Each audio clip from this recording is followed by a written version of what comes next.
Hello and welcome to the latest episode of my Knitting Creative Podcast. My name on Instagram is Haar and I'm coming to you from Birmingham in England. It is, by the time you see this, January the new year. It's actually New Year's Eve as I'm recording this.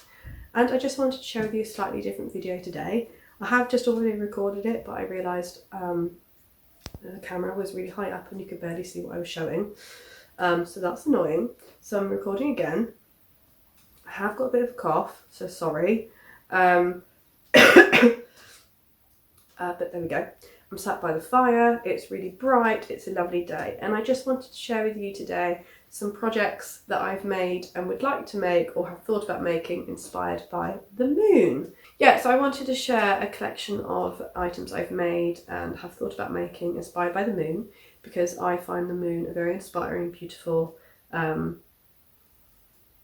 element in our world. I am not really into the spiritual side of the moon and zodiac and any of that, but I do have a great reverence for the moon, and I feel quite aware of it, if that makes any sense. I just think it's incredibly beautiful. There's nothing more beautiful than a clear night sky and a full moon, and the light you have from that. Even in the city, it's such a presence. I always feel like on those nights I wish I was in the countryside and I could feel it more. Yeah, when we go camping or staying in a raw Airbnb, that is like going outside at night and looking at the moon, especially on a clear night, is something I really enjoy. But yeah, anyway, I also think it's a really graphic, bold, nice motif to incorporate into things.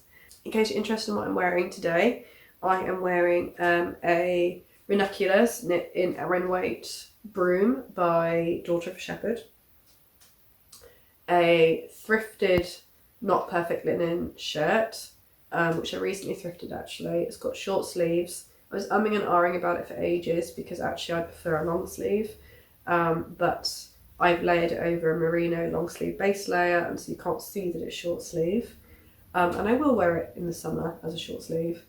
And then I'm wearing a thrifted linen pinafore dress, which is made of Merchant & Mills linen, but I bought it second hand. I'm wearing my Underwing mittens, which I'm going to talk about in a bit, and that's it. So yeah, this first part is going to be things I've already made, and then the second part is going to be some things that I had percolating in my mind that I thought might be interesting. Although I've realised I'll have to go grab my laptop for that section because I've got them all open on tabs. So I've got 2 knitting projects and 2 sewing projects. And yeah, so let me start.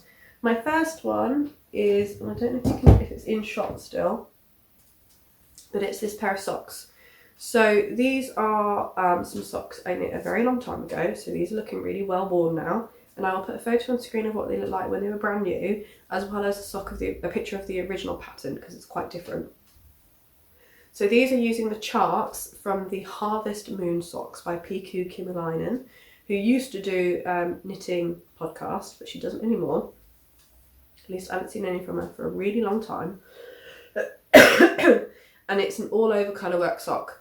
I didn't feel like doing that because I wear my Bunstone boots nearly every single day. And so I just wanted to do the cuff. And so these aren't, I think, in the same order that they're on in her pattern. I just picked out the ones I felt like doing and made a pair to match. But I did them, I think, so the moons are going the opposite way round because she has a chart for one foot and then the other foot, yeah, so they're facing the other way, because that seemed like a nice thing to do. I knit these using Lang sock yarns for the charcoal grey, and then a contrast colour by Nervus Fibre in the colourway Haar, H-A-A-R, which is the white colour, and it's got very subtle speckles. Now, Lang sock yarn comes with a reinforcement thread you use for your heels and toes, and so it's really, really robust. It is a superwash nylon wool mix, and I've used it a few times, but I will say with the heathered colourways, they wear really badly. I mean, wear in terms of it's solid, it's felted on the bottom, it's really strong and robust, but as you can see, like with the heathering, all of this weirdness happens, which I think looks quite ugly, especially on heels. Now, I have worn these tons. I wear them walking, I wear them to work, I wear them like normal socks. I'm not precious about them. Because of the Langsock yarn, they feel really tough and they actually fit me really well. I probably didn't do the recommended needle size. I would imagine, this is a really long time ago, so I don't know. I probably picked around a 64 stitch count, because for a non-colourwork sock I would do 60 stitches, and I probably knit them on 2mm for most of the foot, and then maybe 2.5 for the colourwork, I don't know. But yeah, so these have been worn tons. I absolutely love them. And yeah, I'm quite pleased with them. Not really much more to say other than that. If you felt like an all over colourwork sock pattern, then I would look up the original because it's stunning. And I have been tempted time to time, but then the thing is, I don't think I would wear them because I'd be too worried about wrecking them. And it would just be a shame. If I lived in a house that didn't have really rough wooden floorboards, I would probably knit them with more of the intention of wearing them as slippers. But I wear solid-soled slippers in this house that are more akin to indoor boots, because we have to. Our stairs are incredibly steep and some of the floors are really, really rough because they are just the bare wooden floorboards that you would normally have under your carpets. But I am very allergic to carpets, and so we just took them all out. This is not our forever home, so we've not done anything more than just gently sand them back. So there are nails and all sorts of things that catch on things. So anything that I'm precious about wearing on my feet, I do wear my slippers over the top. So yeah, it wouldn't be suitable for me to knit an all over colourwork sock and then just wear that as a slipper. So the next knitting project I want to share with you that I've made is the Underwing mittens. I don't remember the name of the person who designed the pattern. They are quite a popular pattern. Lots of people have made these. And yeah, I absolutely love them. I actually thought I'd lost them this autumn, just gone. I'd searched all of my coats, all of my bags, and couldn't find them. And then eventually they turned up as it started getting really cold in a coat I hadn't looked in. So that was daft. I knit these in 3 minis from Grenouille Fibre Co. So the blacks is 2 different mini skeins of black. So one is slightly bluer than the other, but you can't really tell because they're very close. And then the same neutral mini for both of them. So yeah, both colours are by Grenouille Fibre Co. I really love her colours, and actually a lot of those are inspired by the moon as well, so that feels quite apt. Yeah, and I absolutely love them. They are superwash nylon merino mix, which I wouldn't normally use for fingerless gloves, and when I lost them I did think about making some from 100% non-superwash wool, maybe in some undyed dark and neutral, you know, some proper sheepy, maybe Raw Wool Company, Rum and Raisin, and then some of their like white yarn or something. But these turned up, so I no longer feel the need to do that. It seems rather a waste of time when I've got these, and these are beautiful and I still wear them. The upside of them being superwash merino is that they're not super warm, so they're quite good for the autumn when you might want your fingers out anyway, because actually when I would want to be wearing woolly gloves, I probably want my whole hands covered. So I wear these a lot in the house actually, or when I'm doing things where I need my fingers, like this kind of weather today where it's absolutely freezing cold and the house was about 13 degrees before I lit the fire. They were quite good. And they're quite hard wearing as well. So originally the pattern has duplicate stitch on the wings, but I couldn't be bothered. I don't like duplicate stitch, I find it really annoying. And I really like the monochrome effect that these have.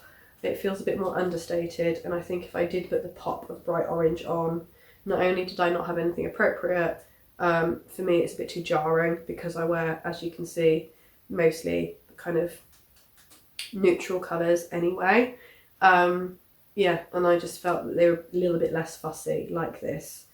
But yeah, it's a gorgeous pattern. I recommend checking it on Ravelry because there's loads of beautiful projects.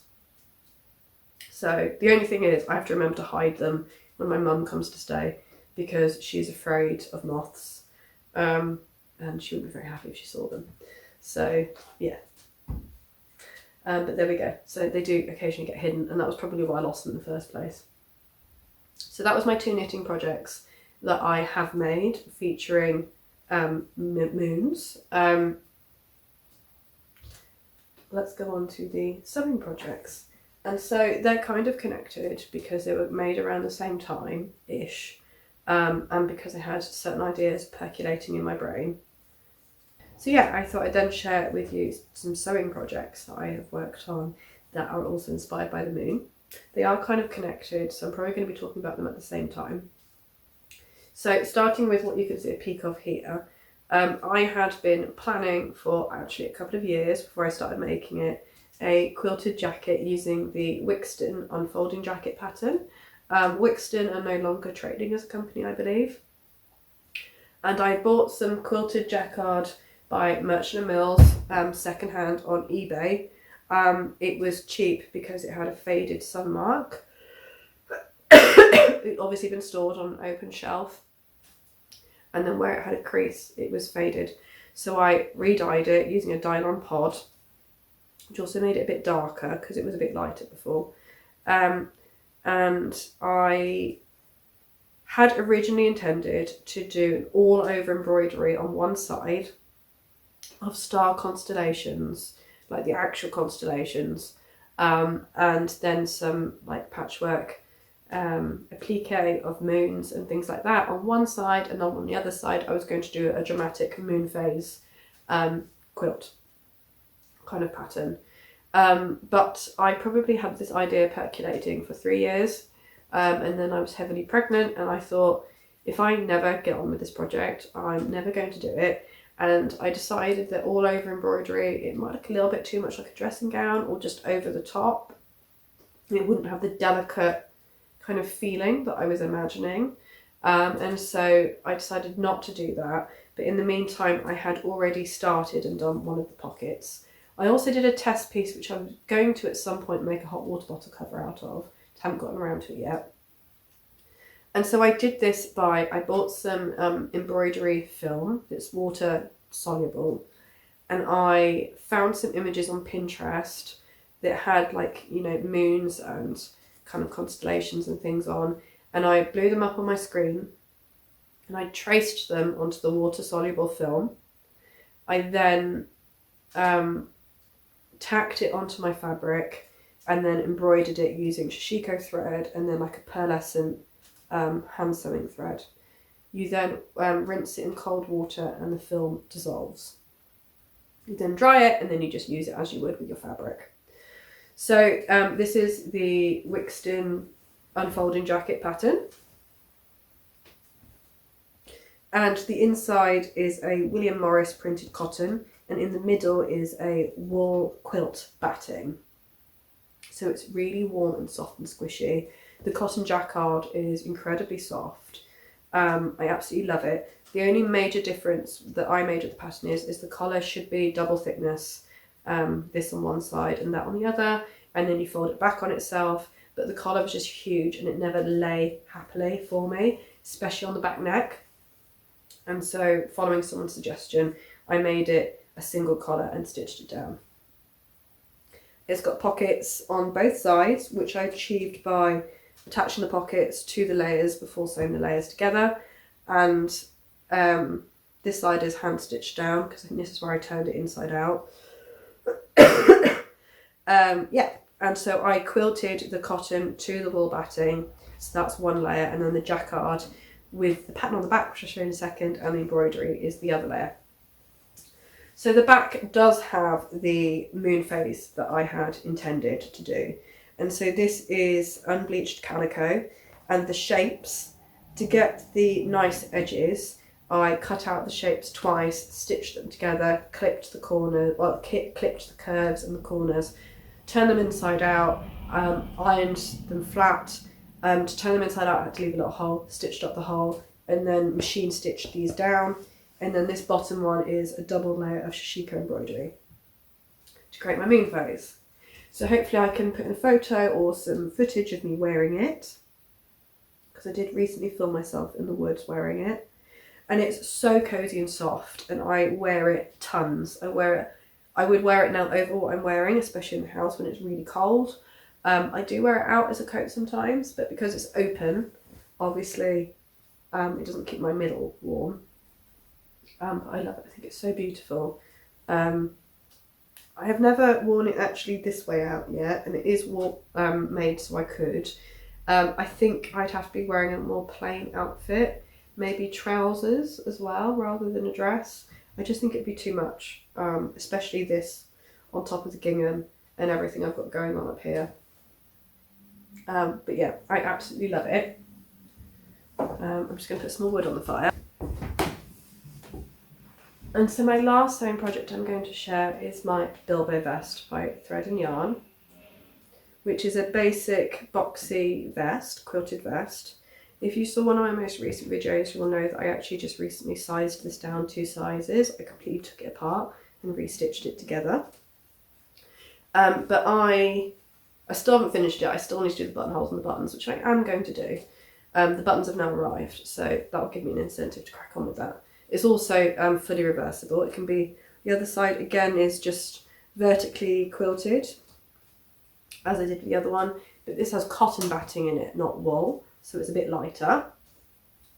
And I did the same thing for the embroidery. I blew up a thing on the computer screen, traced it onto the water-soluble film, stitched it on, washed it, and then made this moon in the same way as I did the other shapes and stitched it on. But with this one I stitched it on by hand, because I think I was sat outside doing this in the sun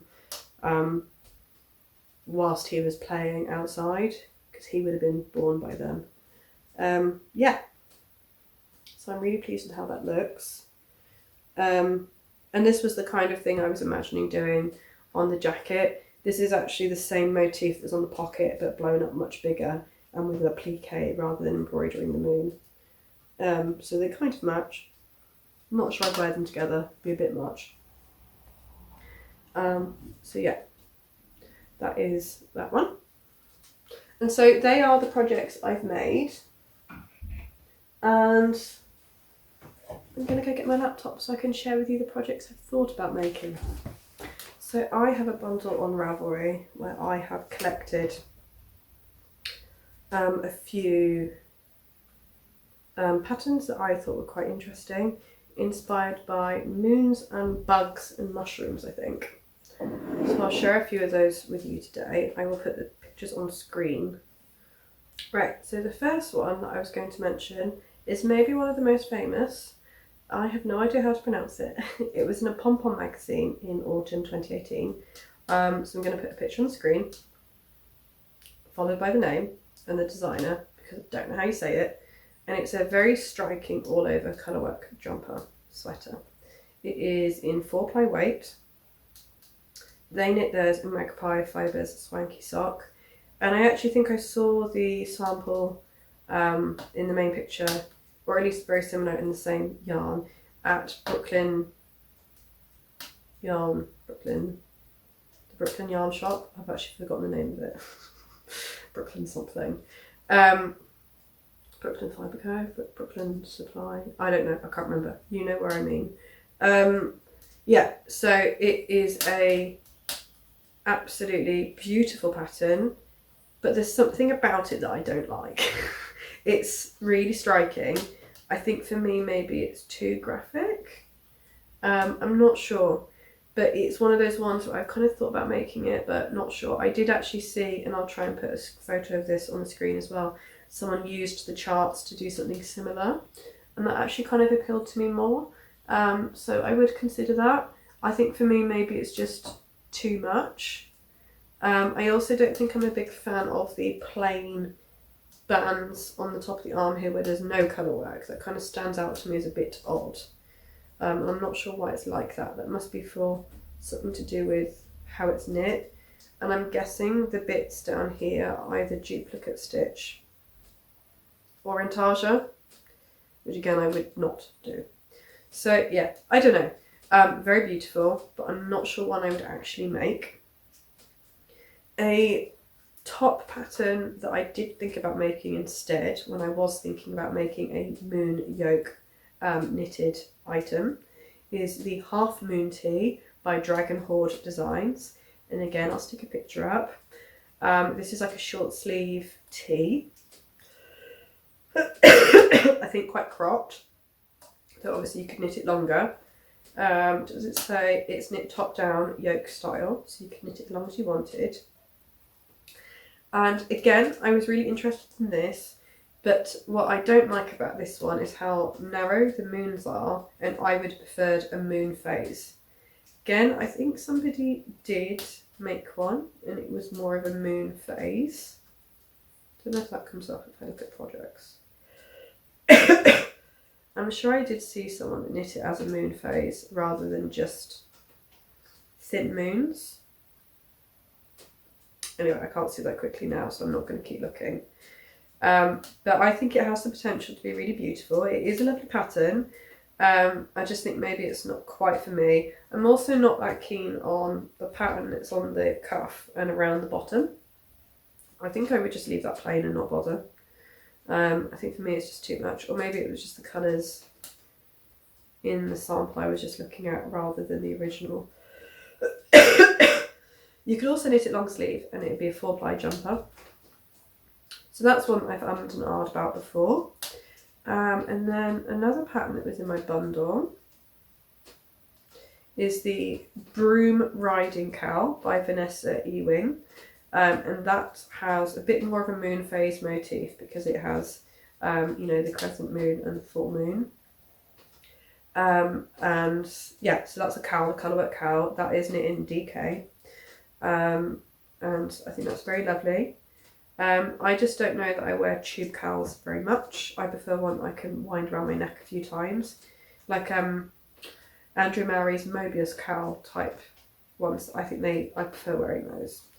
So I'm fairly sure this designer actually has a few patterns featuring moon motifs.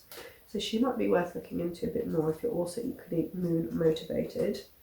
And then another one that I have thought about is the Ravenswood by Catherine Waterfield. This one has ravens and moons and some like wood motif. I actually feel like this is quite tempting. This is sport weight. This would look really good in Raw Wool Company undyed yarn. I wonder if I have enough white left in my advent to use for the top part. And then I just need some more dark to do the bottom part. I'm actually really tempted to cast that on. It's absolutely beautiful. Again, I think it's really striking and I would really like that in some undyed. She used Armscope Mana Black Welsh Mountain 4-ply. So she's used a natural, this is a heavy sock weight, nearer to a sport than sock. A good substitute would be a light DK. Yeah, so I think it's really, really pretty. I'm very tempted by that because I think it's got a nice sort of witchy vibe. I'd probably do like a really dark brown and then like an off-white. That's tempting. And then another one that I've been looking at is the Midnight Hare Fingerless Mittens. And actually, I say looking at, this is something I saw this morning and I thought actually they're really adorable and they'd be quite good for some leftover 4-ply yarn. These are knit in the Jamesons of Shetland Spindrift 4-ply weight. And I think these are really gorgeous. They'd be a good use of minis or scrap leftover yarn, which I've always got some scrap leftover 4-ply yarn. So I thought they were really pretty. They've got a hare jumping over a moon. The hare jumping over a moon. That's the thing. Is that Goodnight Moon, the children's book, and the hare jumping over the moon? I feel like that is Goodnight Moon. I've actually got my Goodnight Moon toy bunny over on that chair because, tangent, Goodnight Moon I think is an American kids book. It's definitely one I grew up with. I'm actually half American, my father's American. And so we had the Goodnight Moon books and I had a Goodnight Moon bunny who's in remarkably good condition. We had two. We had a bigger one, which is the one I'm looking at, and then a smaller one. Don't know what happened to the small one. For some reason, I called it Sam. So it's still called Sam. I don't know why the rabbit's called Sam. I don't think it has a name in the book. And so I got it out because it's, it looks brand new, to be honest, in a vintage kind of way. Which I'm surprised by because it was well loved. And my little boy has taken a liking to it. If you're lucky, I'll grab it at the end and show it to you, in case there's any more Goodnight Moon lovers.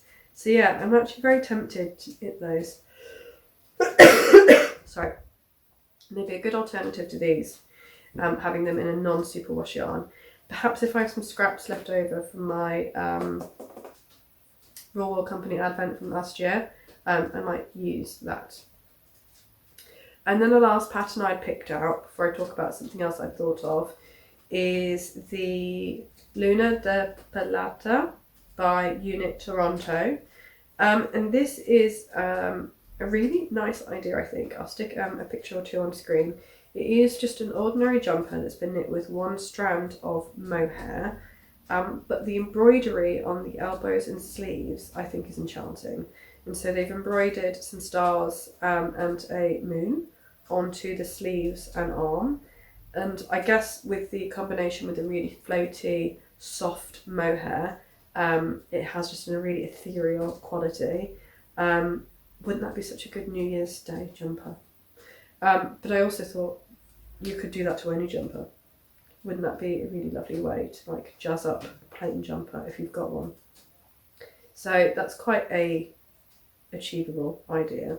So I'll put the pictures for that on the screen, which leads me on to my other idea that's been percolating in my brain.